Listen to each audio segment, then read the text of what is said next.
ایک دور کی بات ہے کہ اکبر بادشاہ نے 3 لوگوں کو کسی جرم کی سزا میں قید کر دیا۔ ان میں سے ایک مسلم، ایک ہندو اور ایک خدا کا انکاری۔ وہ تینوں جیل میں گئے اور اکبر بادشاہ نے ان تینوں کو سزائے موت سنائی۔ کہا کہ تمہارا جرم ایسا ہے کہ تمہیں زندہ رہنے کا کوئی حق نہیں اور تمہیں سزائے موت سنائی جاتی ہے۔ پھر ان لوگوں کو سزائے موت ہوئی اور ان لوگوں کو موت کے پھندے پہ لے کے آیا گیا۔ جہاں پہ سزائے موت دی جاتی تھی وہاں پہ لے آیا گیا۔ سپاہی ان 3 لوگوں کو وہاں پہ لے آئے۔ سب سے پہلے انہوں نے مسلمان سے پوچھا کہ بتا تیری آخری خواہش کیا ہے؟ مسلمان نے کہا کہ میری آخری خواہش یہ ہے کہ مجھے کچھ وقت دیا جائے تاکہ میں اپنے خدا کی، اپنے پروردگار کی عبادت کر سکوں اور میرے جتنے بھی گناہ ہیں، میرے سارے گناہ ہیں، ان کی معافی اپنے پروردگار سے، میں اپنے اللہ سے مانگ سکوں اور اپنی محشر اچھی ہونے اور جنت میں جانے کی دعا کر سکوں اپنے رب سے۔ تو مسلمان کو ٹائم دیا گیا اور اسے کسی اکیلے کمرے میں بھیج دیا گیا اور وہ مسلمان وہاں پہ عبادت کرنے لگا۔ ہندو سے پوچھا کہ بتا تیری آخری خواہش کیا ہے؟ ہندو نے کہا کہ مجھے بھی کچھ وقت دیا جائے تاکہ میں اپنے بھگوان کی پوجا کر سکوں۔ میں نے جو پاپ کیے تھے اپنی زندگی میں ان کی معافی تلافی کر سکوں اور اپنے بھگوان سے دعا کروں کہ وہ مجھے بھی جنت بھیج دے۔ ہندو کو بھی ایک الگ کمرہ دیا گیا جہاں پہ بھگوان کی مورتیاں رکھی ہوئی تھی اور بہت سارے پوجا کے سامان رکھے ہوئے تھے۔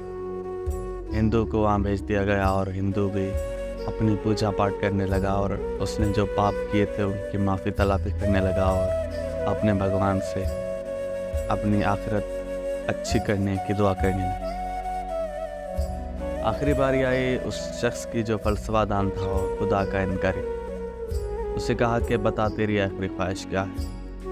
تو فلسفہ دان نے کہا کہ میں کسی خدا، کسی بھگوان پہ ایمان نہیں رکھتا، تو مجھے کچھ لڑکیاں دی جائیں، کچھ شراب کی بوتلیں دی جائیں اور بہت سارا کھانا دیا جائے۔ میں اپنی آخری زندگی کے پل کچھ اس طرح سے بتانا چاہوں۔ اسے وہی ساری چیزیں دی گئیں جو اس نے مانگی تھی۔ ایتھیسٹ جو خدا کا انکاری تھا اسے بھی ایک الگ کمرہ دیا گیا، وہاں پہ اسے لڑکیاں دی گئی، شراب دیا گیا اور بہت سارا کھانا دیا گیا۔ خیر وہ مہلت تھی ان کے پاس 2 سے 3 گھنٹے کی، پوری ہوئی اور تینوں کو ہاتھ باندھ کر، پشت کے پل ہاتھ باندھ کے ان کو موت کے پھندے پہ لے آیا گیا پھر سے۔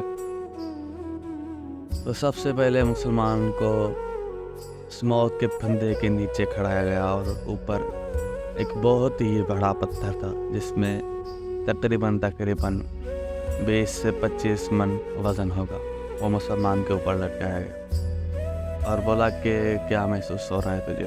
اس نے کہا کہ میرا پروردگار بہت بڑا ہے، بہت، اتنی کسی کی سوچ بھی نہیں ہوگی جتنا میرا پروردگار بڑا ہے، تو وہ اگر چاہے تو مجھے اس پتھر سے بچا سکتا ہے۔ تو جیسے ہی پتھر کھلا گیا اور وہ مسلمان کے اوپر آ کے رک گیا، مسلمان کو اس نے مارا نہیں، اس نے مسلمان کو کچلا نہیں اور مسلمان کو کہا کہ جا تیری سزا، موت کی سزا معاف ہے، کیونکہ پتھر تیرے اوپر رک گیا ہے، تجھے پتھر نے کچلا نہیں ہے، اس لیے تیری معافی ہے، تجھے اجازت ہے، تو اپنی زندگی بقایا زندگی گزار سکتا ہے، لیکن اب کی بار اس طرح کا کوئی گناہ نہ کرنا، اس طرح کا کوئی جرم نہ کرنا۔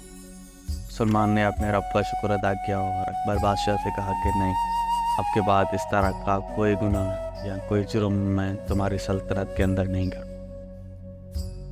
اس کے بعد ہندو کو بلایا گیا اور ہندو کو نیچے کھڑایا گیا اور بولا کہ کیا محسوس ہو رہا ہے تجھے؟ تو ہندو نے کہا کہ میرا بھگوان بھی بہت ہی بڑا ہے، اس نے اس پوری کائنات کو جنم دیا ہے، اس نے اس پوری کائنات کو بنایا ہے، تو وہ میرا بھگوان بھی بہت بڑا ہے، مجھے اپنے بھگوان پہ پورا وشواس ہے کہ وہ مجھے بچا لے گا۔ اور پھر پتھر کو اس ہندو کے اوپر چھوڑا گیا اور پتھر ہندو کے سر کے اوپر آ کے رک گیا۔ ہندو کو بھی پتھر نے نہیں کچلا، ہندو کو بھی بولا کہ تیرا بھگوان پہ اوپر وشواس تھا اور تجھے پتھر نے نہیں مارا۔ تو جا تجھے بھی اجازت ہے اپنی باقی زندگی اپنی بیوی بچوں کے ساتھ گزار لے۔ اور ہندو نے اپنے بھگوان کا شکریہ ادا کیا اور اکبر بادشاہ سے وعدہ کیا کہ اب کی بار اس طرح کا کوئی جرم نہیں کرے گا کہ جس کی وجہ سے اسے جیل جانا پڑے۔ اکبر بادشاہ کی سلطنت میں وہ اب سے بالکل ہی اچھا ناگرک ہو کے رہے گا۔ اس کے بعد باری آئی خدا کے انکاری کی اور فلسفہ دان کی۔ اس سے پوچھا گیا کہ بتا تو کیا سوچ رہا ہے، تجھے کیا محسوس ہو رہا ہے؟ ان دونوں کو تو ایک کو خدا نے بچا لیا اور ایک کو بھگوان نے بچا لیا، بتا تجھے کیا محسوس ہو رہا ہے؟ تو اس فلسفہ دان نے کہا، اس خدا کے انکاری نے کہا کہ ایسی کوئی بات نہیں، ان کو کسی خدا یا کسی بھگوان نے نہیں بچایا، بلکہ میں اوپر دیکھ رہا تھا کہ جو پتھر جس چرخی سے آ رہا ہے اس چرخی کے دوسرے پار ایک رسی میں ایک گانٹھ بندھی ہوئی ہے۔ وہ گانٹھ جب اس چرخے تک پہنچتی ہے تو پتھر خود بخود رک جاتا ہے اور ان کو نہیں مارتا۔ ان کو کسی خدا یا کسی بھگوان نے نہیں بچایا، بلکہ ان کو اس رسی کی گانٹھ نے بچایا ہے جو ان کے اوپر آ کے رک جاتی ہے۔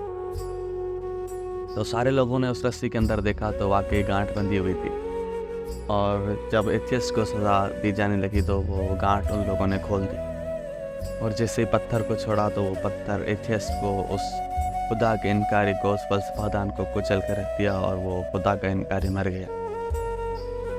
تو دوستو، اس کہانی کا مطلب ایک سیدھا اور صاف یہ ہوا کہ کبھی کبھی انسان کو بہت کچھ معلوم ہوتے ہوئے بھی چپ رہنا ہی بہتر ہے۔ ان لوگوں کو خدا نے بچایا، بھگوان نے بچایا یا نہیں بچایا، یہ ایک الگ بات ہے، لیکن اس فلسفہ دان کو، اس خدا کے انکاری کو اس کے علم نے ضرور مروایا۔ اگر یہ چپ رہتا اس موقع پہ تو شاید یہ بھی بچ جاتا۔ اگر یہ کچھ بھی نہیں بولتا، اس گانٹھ کے بارے میں لوگوں کو علم نہیں دیتا تو یہ بھی بچ جاتا۔ تو ہمارے معاشرے میں بھی اکثر طور پہ یہ ہوتا ہے کہ بہت ساری چیزوں کے علم ہوتے ہوئے بھی انسان کو خاموش رہنا ہی سب سے بہتر بات ہوتی ہے، کیونکہ جہاں پہ مقام نہ ہو، جہاں پہ جگہ نہ ہو، وہاں پہ بولنا بہت ہی فضول ہوتا ہے، جس طرح سے اس خدا کے انکاری کے ساتھ ہوا کہ اس نے اپنا فلسفہ جڑا اور اپنی زندگی ضائع کر دی۔ تو دوستو، یہ تھی آج کی کہانی۔ کسی اور کہانیاں سننے کے لیے ہمارے چینل کو سبسکرائب کرو، اور اگر ویڈیو پسند آئی ہو تو لائک کرو، کمنٹ کرو اور شیئر کرو اپنے دوستوں کے ساتھ۔ اللہ حافظ، ملتے ہیں اگلی ویڈیو میں۔